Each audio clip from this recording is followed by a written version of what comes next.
So now talking about the other instruments or tools of monetary policy, next one, that is stabilization under emergency situation. In an emergency situation like an acute cash shortage, to maintain monetary stability, commercial banks borrow from the RBI at fixed rate of interest. This rate is higher than repo rate. That means whenever commercial banks face any shortage of money, and when there is acute shortage of cash especially, so there is a special provision to borrow funds from RBI at a fixed rate of interest, and this rate is higher than the repo rate. In 2016, this rate was 7%. So as you can see that this rate is actually higher as compared to the repo rate which was in the year 2016. Next one, that is cash reserve ratio, also known to be CRR. So under the RBI Act of 1934, all commercial banks have to keep certain minimum cash reserves with the RBI, and this itself is known to be cash reserve ratio.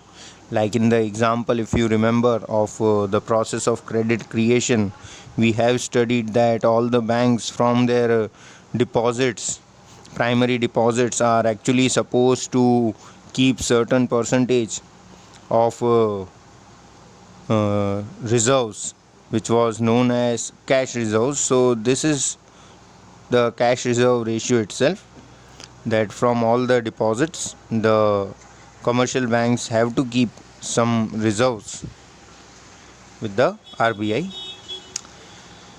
This CRR was 5% of demand deposits and 2% of time deposits initially.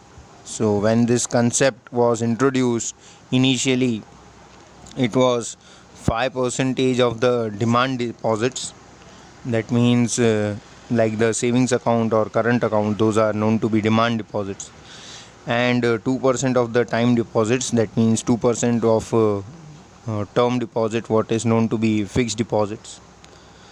But since 1962, CRR is variable between 3 and 15% of the total deposits of a bank. That means from 1962, this CRR is variable and it varies between 3% to 15% of the total deposit. Total deposit means it includes both time deposit as well as demand deposits.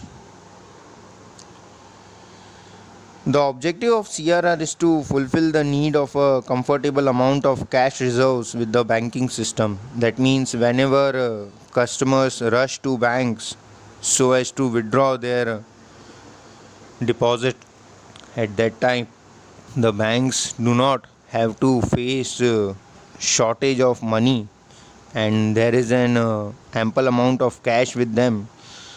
So in order to fulfill this requirement, generally this CRR is kept with the bank. CRR is used as an instrument to control inflation, as it is a tool of monetary policy. Therefore it is used as a tool to control inflation. CRR is reduced in times of deflation and depression.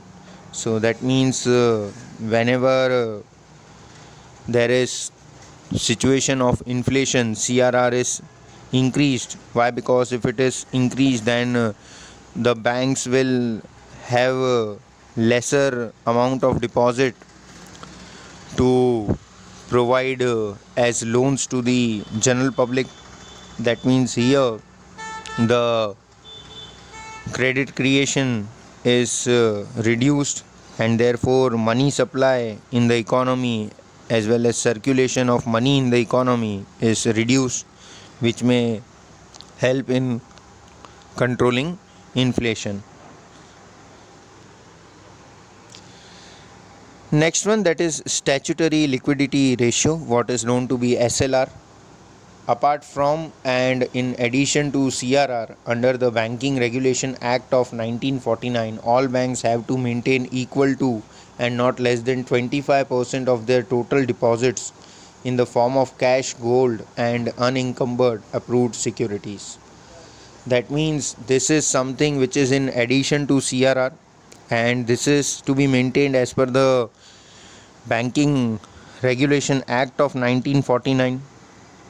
And as per this, all banks are supposed to maintain at least 25% of their total deposits. Again, that means time as well as demand deposits.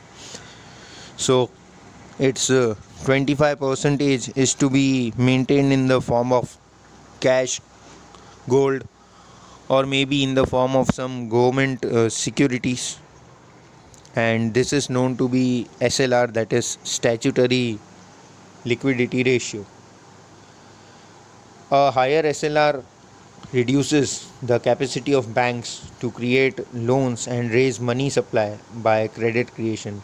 So if this SLR is increased, so now banks again are not able to provide a higher amount of loans to the general public, and therefore the borrowings among the public is reduced, which again reduces the supply of money in the economy, and therefore inflation may be curtailed. If SLR is higher, people get lesser credit. So that means when SLR is increased, people are not able to borrow more amount of loans, and thus supply of money or circulation of money in the economy is reduced. A lower SLR increases capacity of banks to create loans, but on the other hand, if this SLR is reduced, so banks are now able to create more amount of credit, and therefore they can provide more amount of loans to general public, and borrowings among the public starts increasing. Next one is open market operations. Open market operations refers to sale of or purchase of government securities or bonds by the RBI in the open market. That means whenever RBI indulges in buying or maybe even selling of government bonds or securities in the open market among the general public, then this activity is said to be open market operation. Such operations are undertaken to regulate inflation and depression. So, just like the other tools of monetary policy, this is also done in order to control the situation of inflation or depression. Open market operations are used in India after 1991. That means prior to the economic reforms or the year 1991, these kind of activity was not undertaken, but after the year of 1991, the year of economic reforms, OMOs are used as a policy, as a tool to control the supply of money. Last one, that is sterilization of RBI accounts. When there is excessive inflow of foreign exchange in India, the RBI indulges in open market sale of government securities equal to the amount of inflow of foreign exchange. This keeps balance sheet of RBI unchanged. That means whenever there is more inflow of foreign exchange, it may be due to investments which are made by the foreign investors, or due to capital invested in the country. So whenever this foreign exchange inflow increases, at that time RBI indulges in sale of the government securities in the open market to the general public, and it is being sold in the amount equivalent to the inflow of foreign exchange, so as to absorb this excessive foreign exchange. Why? Because when RBI sells these government bonds or securities, therefore the excessive inflow could be absorbed and it could be obtained by RBI itself. Thus, it tries to keep a balance and maintain the foreign exchange reserves in the country. It buys government bonds if there is excessive outflow of foreign exchange, and in reverse case, that means when the foreign exchange outflow increases, so at that time RBI buys government bonds from the open market. Thus, it sterilizes its balance sheet against external shocks. So, through this, RBI tries to maintain its balance sheet against the external shocks, or it tries to maintain a balance so as to maintain the value of currency, of Indian currency rather. Thank you, students.